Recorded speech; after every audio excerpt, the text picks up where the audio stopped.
Hello, and welcome to Pints with Aquinas. I'm Father Gregory. You knew that. I knew that. As to why I said it, no idea.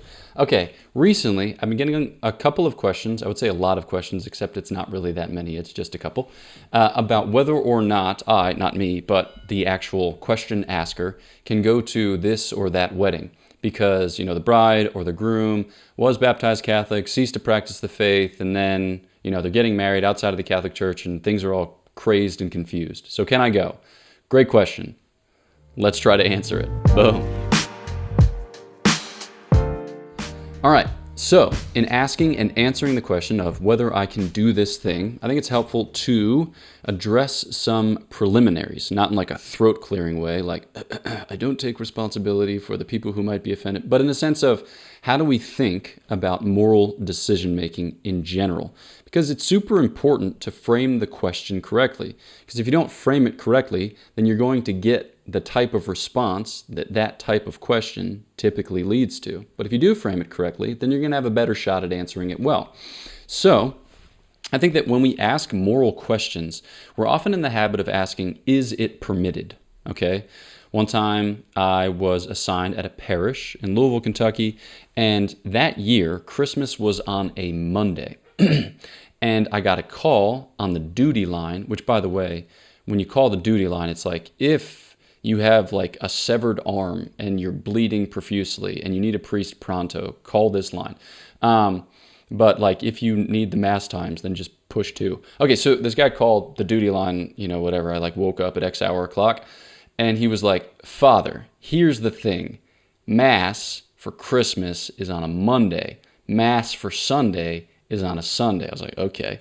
He's like, what if I go to the evening mass on Sunday? Can that count for Sunday and for the vigil? And I was like kind of astonished and kind of offended, but also kind of impressed by his, double dipping savvy. But you see how asking the question already puts you in a particular position. So he's asking a question like, how do I go to mass as little as possible? All right, maybe it's not exactly what he's asking, but the question is that the appropriate way by which to, approach the mystery of the Incarnation, which was memorialized on one of the 2 of the greatest feasts of the Church's calendar? Probably not. I don't want to sound like condescending and like a booger about it, but just to say, okay. So if we ask this question, I don't think that we should come at it from the perspective of, is it permitted? Sometimes it's helpful to clarify, is it permitted? Because that gives shape to our moral decision making. But I think that we want to ask more like, is it good? Or if it's good, in what sense is it good? So in anything that we do, we want to do it for the glory of God and for the salvation of souls, insofar as we are capable of assessing that and then bringing that into reality. So let's just reframe in terms of that.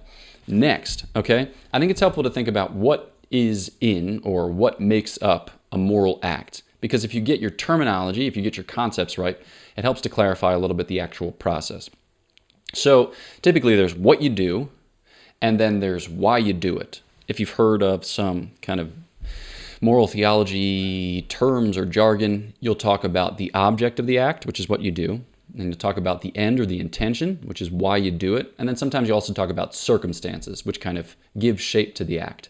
That'd be like the who, what, when, where, why, how, etc.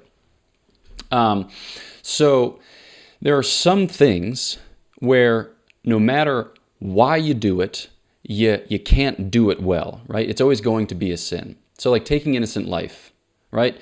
Maybe you've got it in your mind like, yeah, I'm killing this person, but I'm sparing this person from a very, very dark, terrible future. Maybe even if this person were to continue to live, they might go to hell. Okay, there's no reason for which you can justify an act of murder, okay? So what the act is gives concrete shape to the morality of the act. Now, in certain cases, the reason for which you do a thing can actually, shade the moral color. It can soften it, or it can actually make it more meritorious, more excellent. But it's good to just have this sense of, okay, there's the thing, there's the act, and then there's the reason for which you do the act. It sounds like a little bit too simple just to divide them that way because oftentimes they're enmeshed. But just to be conscious of the fact that there are these elements. So sometimes when we do actions, we're doing a particular thing, but then we're also thinking in a particular way. So we're saying like, this is the act, but this is the reason for which I'm doing the act. And that's very clear in our minds, but it's not necessarily clear in other people's minds. Because when you do an act, it already begins to show people the reason for which, all right? So like, if you're doing a thing, people are right to say, oh, he's doing this thing. It's probably for this reason, okay? So we need to be conscious of that moral action has a kind of embodied character to it, albeit one that's shaped by reason, albeit that one that we can kind of give further formation to by our intentionality, but still, okay, it's got this embodied shape to it. So why do I say that? Well, this helps us then to take stock of our motivations, of our inspirations, of our moral reasonings when it comes to whether or not I go to this wedding. And I'm not going to say yes, go to this wedding or no, go to this wedding, because it's going to differ in particular circumstances, but I'm going to give you principles so that way you can think and pray through it yourself. Okay, so when we approach the question, we don't want to just approach it in terms of consequence. Okay, if I go, I'll miss. If I don't go, I'll miss out. Or if I don't go, I'll offend somebody. Or if I don't go, it'll be conspicuous. Or if I don't go, it might end the relationship. All right, so we don't think about it just in terms of consequence.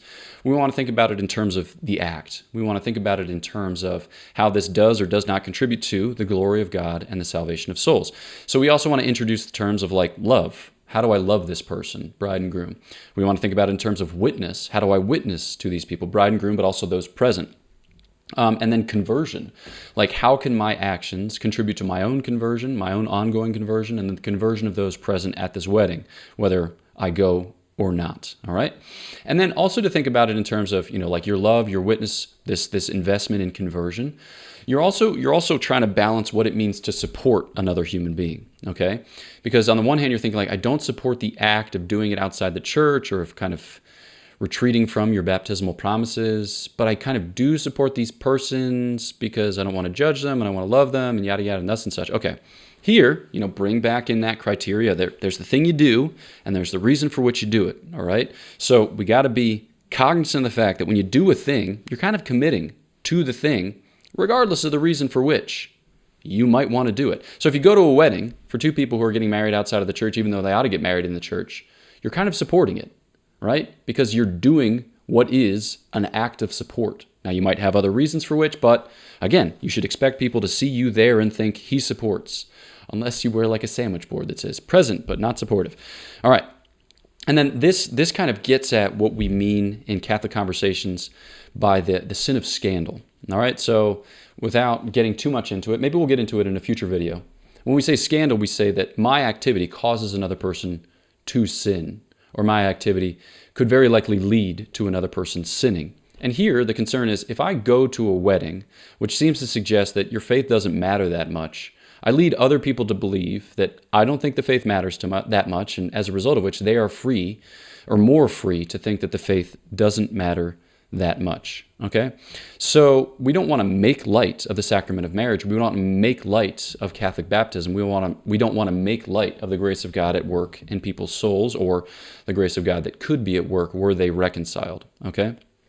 So then, maybe just bringing in some of the pertinent circumstances of this particular question, there are different ways in which this can kind of play out. So for instance, like on the one side of the spectrum, say it's somebody who's engaging in a same-sex union. That's the type of thing where you really just can't go, okay? So that's pretty straightforward, that's pretty clear, because it's gravely contrary to your profession of faith in a very straightforward way. But apart from that, or kind of on that being on the one side of the spectrum, and then like two very devout Catholic people getting married in a Catholic ceremony on the other side of the spectrum, there are a lot of shades in between. So you might ask yourself, like, how grave is this particular sin? All right. And then the next question would be like, how close are you to it? Are you just being asked to attend? Or are you asked to are you asked to like read in this, like beach ceremony from, like some random book, like Anna Karenina, the first reading from Anna? Are you being asked to do that? Are you part of the bridal party, right? Are you the best man? Or are you the maid of honor? These are questions like, how close am I to the thing? Because the more intimate or the more full you're sharing in the act, the more you signify support. And then another question would be, who are you responsible for? Are you just a single person, right? Or are you potentially married? Do you have kids? Do you want your kids to be there? How are you going to explain to your kids what is happening? Are they old enough to understand it? These are all pertinent circumstances that help to shape your choice. Okay, so then let's wind it up. Final thoughts. I think it's good just to kind of think through and pray through in the presence of the Blessed Sacrament, all of these different questions as a way by which to kind of sort a kind of dialectic, as it were, of the heart and permit the Lord to infuse his counsel. Because it's not just a tough call that you have to make. It's actually part of the story of your becoming a saint and part of the story of the bride and groom's becoming a saint too. And I think that we kind of naturally shirk, or we naturally shy away from what could be perceived by other people as a rejection, because that's just kind of part of the 21st century. We don't ever want to be in a position of rejecting people. But here's the thing. There are some activities, there are some deeds, there are some acts that you have to reject if those acts ultimately lead to people's damnation, to people's downfall, to people's spiritual, like undermining or corruption or perversion or whatever, okay? And that your act of rejection of a certain sort, right? Your act of making a judgment and seeing it through can actually be healthy. It can actually be salubrious, to use a bizarre word, but it can actually conduce to salvation. So don't think that like, oh, they're going to think I'm judgy and judgmental and then we're never going to talk to each other again and it's never going to go well. It's like maybe, but maybe not. Maybe the fact that you are willing to testify to the integrity of the faith is actually for them a sign of how serious this thing is, which might, kind of like bring them back to the fold. And I think that here it's also helpful to realize that the part that you play is limited. The part that you play is small, and all that you're really asked of, or all that you're asked to do, is just to play that part. So you're not a technician of reality. You don't have to ensure that everything goes well, because that's beyond your power, that's beyond your scope. You're just one human being in the broad sweep of God's providence, and it's God's responsibility to make things conduce to the right, and he does just that. It's our responsibility to consent in faith, right? And then to work in love and, come what may, to kind of persevere in it. So we are made to be, like I said, instruments of love, of witness, of ongoing conversion, and we have to be content to do just that, to be satisfied with doing just that. So I hope these different criteria are helpful for you in thinking through and making your own decision, and that they will lead to the love, to the witness, to the conversion which God has in store. Boom. So, if you haven't yet, please do subscribe to Pints with Aquinas. Push the bell so that way you get updates on videos that drop. And if you haven't yet, please do subscribe to Godsplaining, which is a podcast to which I contribute regularly with 4 of the Dominican friars. And we have a lot of conversations just like this. We actually just had a live splaining episode where this question came up and Father Jacob Bertrand answered beautifully. So check it out. Godsplaining, Godsplaining. You can find it on YouTube or on any podcast app. And it's great. I was about to say groovy, and then I held up and said great. So I'm glad that I got both of those out. All right, my prayers are for you. Please pray for me, and I'll catch you next time on Pints with Aquinas.